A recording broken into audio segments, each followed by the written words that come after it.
Hello, Kugi. Hi. How are you? Hi, guys. Yeah, thanks for having us here today. Yeah, no problem. So, Can we come in? Yeah, sure. All right, let's Come go. on. Yep. All right, Kugi. So, Yes. first of all, Yep. could you please tell us about yourself and your role here at CR8 Putrajaya? Okay, so basically my role here, my name is actually Kugi. Okay, Kugi Len, Kugi for short. So, yes, my role here actually started out as a head instructor. So basically, I was the one who is actually teaching the kids. Okay, so what we do in Putrajaya basically it's robotic lessons for children. So aged starting from 4 up till 17, 18. We had even 22, 23 aged students here before. So what we do is basically instead of why stop at Legos, that was our motto at first. Children back at home, they have like art class, taekwondo class, martial arts and all that, but for them, the children that actually interested in Legos, where they play with Legos, they stop there. So why do they have to stop there? We can actually go a step further. For parents who think that they want their kids to actually go a step further, they can actually come to our class, subscribe, and participate in the lessons that we offer. Okay, Yes. cool. It's good to know that at least the children, you guys care about the children's development. But about the business, CR8 Putrajaya itself as a franchise, could you tell us the story of when and how CR8 Putrajaya was established? Okay, so how Putrajaya actually got established, CR8 Putrajaya basically is, we were in a fair, going through a fair regarding robotics, because at that time I was actually doing my degree in engineering. So we had an interest to go and look at the tech there. So and we came across a booth, CR8, and we were really interested with the things that they offer, the lessons for the children, because during my days and in my primary school, basically I used to participate in competitions robotic competitions that uses the same system. So seeing a company that actually offers children's lessons that we don't used to have at that time actually piqued our interest. Yep. Okay, cool. That's good to know that you guys grabbed the opportunity right away. But has it always been your family managing this branch since the beginning of the branch itself? Yes, actually. So far, that show that we have not actually handled.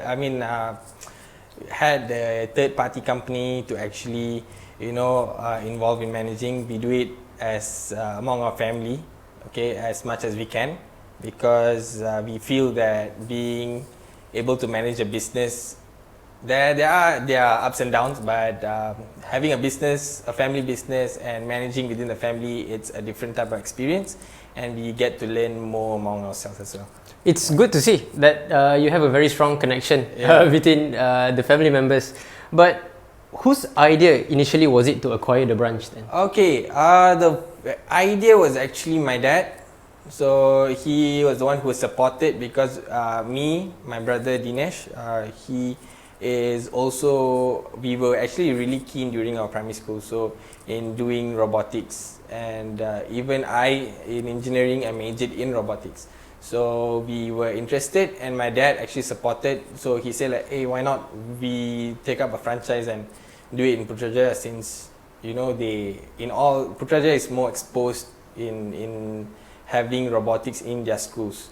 So in that way, my dad was the one who actually gave the idea. So either way, that's his motivation. Putrajaya need a robotics center to teach the children robotics. Yes. Cool. Are all the family members involved in the business? Yes. So far, everyone is involved in a way.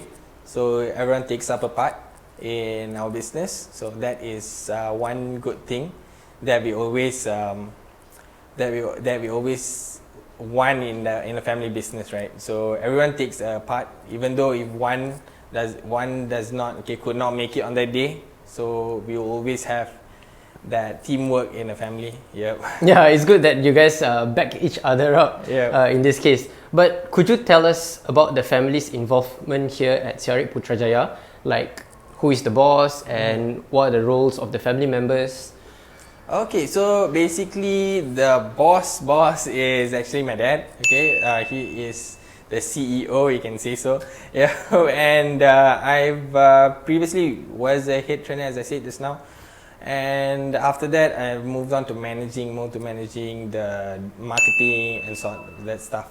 So following, it will be my mom, Miss Siva. Miss Siva is the admin for, she keeps the records there, all the children's, all the students' records, how many classes have it been, each student, which modules that they have finished. So she keeps track of it. And my brother, Mr. Dinesh, he is the instructor now. So he teaches children, and he's doing a pretty good job. I can see that. And lastly is my sister, so she takes care of the accounts, Ms. Kashwini. So whatever audit, accounts, the finance wise, my sister will be taking care of that part. Yeah. It's interesting how everyone in the family has different roles in the family business. Yeah. It's very interesting. Also, you mentioned that your brother Dinesh is the instructor here at CR8 Putrajaya. Can we go and talk to him? Oh yes, sure. He's in the classroom actually. Right. Now. Yep. Yeah, let's go. Oh, hello Dinesh. No, hey. We heard from Kugi that you're the instructor here at CR8 Putrajaya. Yes. But could you tell us more about yourself first? Yes, so my name is Dinesh and I'm 23 years old this year, and I'm currently working part-time in CR8 Putrajaya. Yep. Okay. So now that you're working here part-time, could you tell us more about what you do here as an instructor? Yes, so I do teach kids how to build robots and basically help them through their programming part. And we usually, towards the end of the class, we'll have mini games where they actually play mini competitions basically. Yeah. Sounds like a very competitive classroom. But okay, apart from robotics, are there any values that you teach the kids? Yes, we do. So we do actually teach the kids to work smart instead of working hard, and we do actually build this thing where we build the confidence in candidates. Confidence in kids to actually to actually present during the class. And when they have these games, they will have this value of not giving up. That sounds like a very fun class to be in. I would also join the class if you guys have one. But now, if the kids are naughty in the classes, what would you do? So basically, we will try to remain positive throughout the class. And yes, we do actually get on our nerves. Some kids get on our nerves, but then we try to remain positive, and usually we talk them kindly, and towards the end they actually do understand, and they will actually try to be good. So this is assuming that you are dealing with other people's kids, other people's children. Yes. But did your parents do the same thing to you when you were naughty as a kid? Okay. Yeah. So most of the times my parents do try to remain positive, but then you get this old tradition, like old parent tradition, where they do actually 70% of the time they try to remain positive, and balance 30 they do get harsh sometimes. Yeah. So okay, let's go back to the classes. How do you make your classes fun? Like, do you ask them questions? Do you engage with them? Yeah. So we have this thing where we try to make it really, really casual for the kids, and we try to put in like Marvel characters, DC characters, all these cartoon characters into their learning experience. For example, we had a class today which is where they will be learning about radioactive, biodump, toxic waste and all that.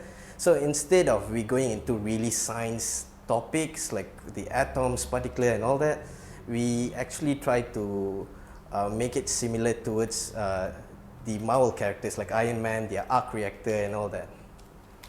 Okay, sounds like a very fun class to be in, especially when you include Iron Man in. Yeah.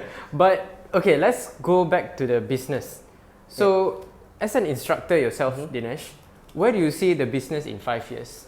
So we looking to open up more branches in Putrajaya, to actually going into schools, to making robotic as a primary curriculum in schools. So that's what we are looking in for the next 5 years. Yeah.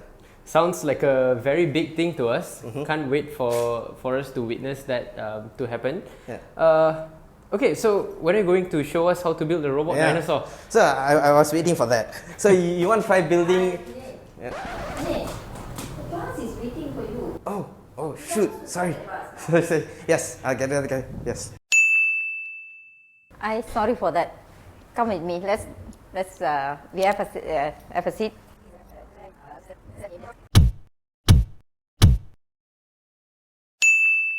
Okay, Miss Eva.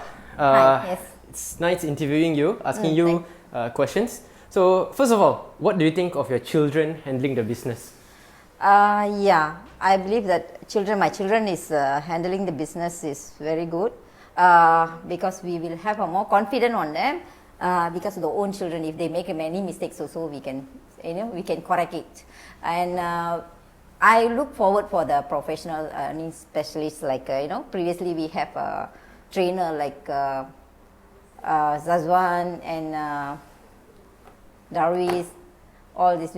So we also need more trainers, something like that. Not only the family members and also the the specialists to conduct our classes.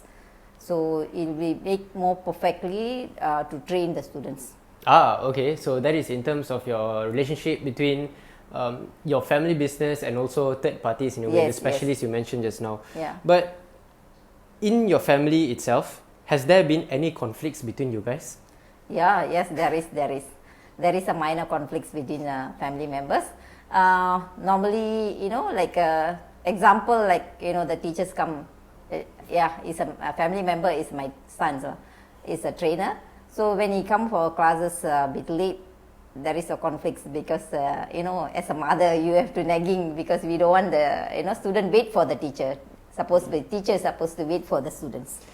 Cool. But can you recall the latest incident where you guys had a conflict, like maybe recently? Yes, recently, the teacher come late for the classes and the students is waiting outside for 5 minutes. So I tried to call a few times, ask him to come rush it up for the classes because we don't want the student to wait for the class.